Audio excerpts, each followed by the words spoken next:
الحمد للہ رب العالمین والصلاة والسلام علی سید الانبیاء والمرسلین نبینا محمد وعلی آلہ واصحابہ اجمعین، اما بعد۔ محترم ناظرین، السلام علیکم ورحمۃ اللہ وبرکاتہ۔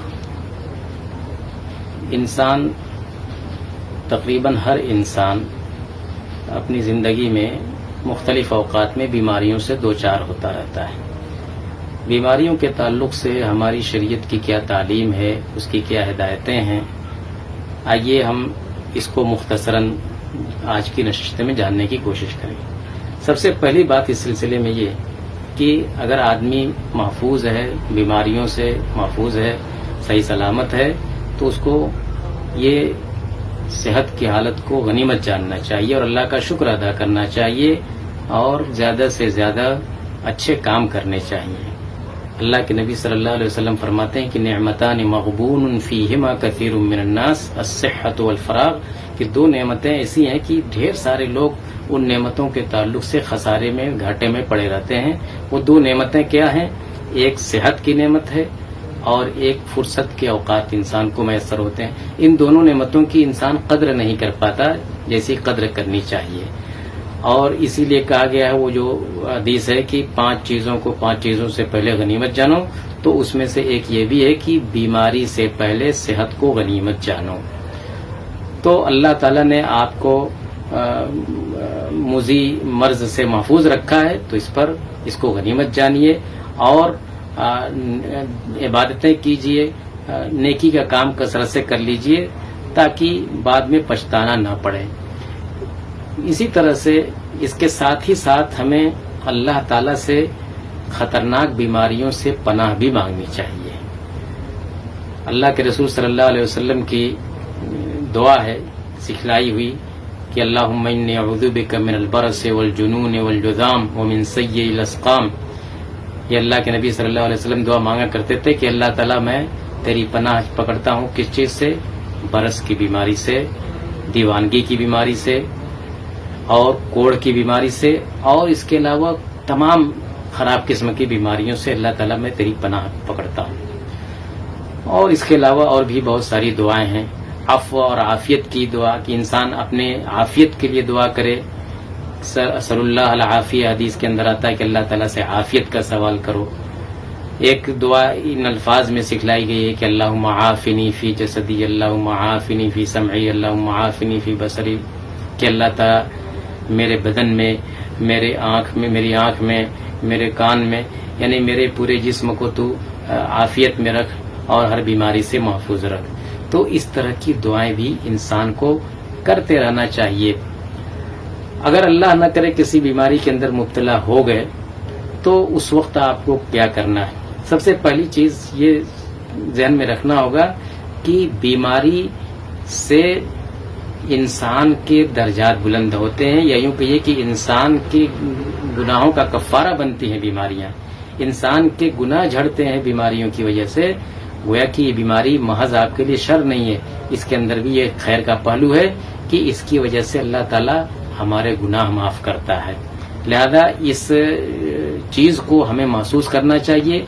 اگر اللہ نہ کرے کسی بیماری میں مبتلا ہوں تو ہم یقین رکھیں کہ انشاءاللہ اللہ تعالیٰ اس بیماری کی وجہ سے ہمارے گناہ کو معاف کر رہا ہے۔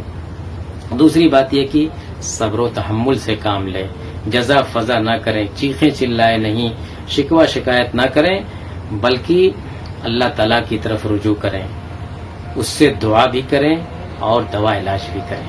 اللہ تعالیٰ سے دعا کریں، وَإِذَا مَرِضْتُ فَهُوَ يَشْفِينِ، یہ یقین رکھیں کہ جب میں بیمار پڑتا ہوں تو اللہ تعالیٰ ہی مجھ کو شفا دیتا ہے۔ تو اللہ سے دعا کریں شفا کی۔ انبیاء کرام کی دعائیں دیکھیں، قرآن کے اندر مذکور ہیں۔